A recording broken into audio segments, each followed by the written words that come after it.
When retired Army General David Blake and his wife Monica moved into their new suburban home, they hoped for quiet mornings, friendly neighbors, and a slower pace of life. After decades of service, including deployments overseas and years, commanding troops, Blake longed for nothing more than to enjoy his retirement with dignity. But soon after settling in, he and his wife encountered a new adversary, the Homeowners Association. It began with small infractions. Monica planted roses that extended a few inches beyond the approved flower bed line. A letter arrived. Then came another fine for leaving their flag displayed past sunset, despite the fact that it was illuminated. The notices felt less like reminders and more like harassment. Monica, fiery in spirit and fiercely protective of her husband, had finally had enough. When yet another envelope from the HOA appeared in the mailbox, she opened it, skimmed the demand for $500, and without hesitation fed it through the shredder.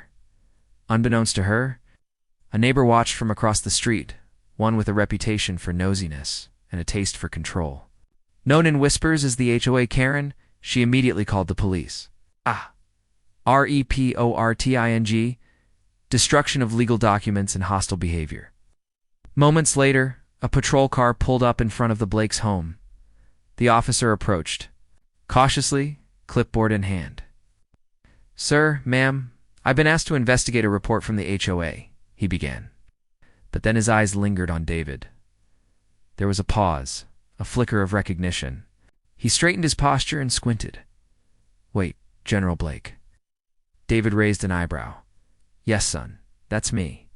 Retired." The officer froze, then snapped to attention instinctively. "Sir, I served under your command in Kandahar. You led our unit when we were pinned down.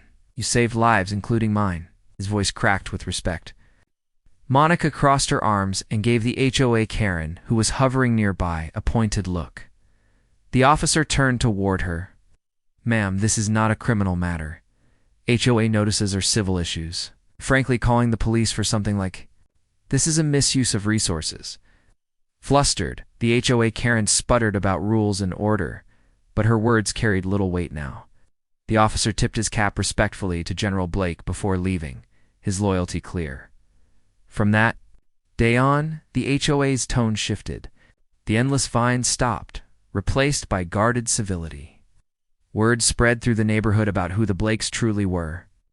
For once, the community realized that respect cannot be forced through paper threats, it must be earned. No amount of HOA power could overshadow the quiet authority of a man who had already given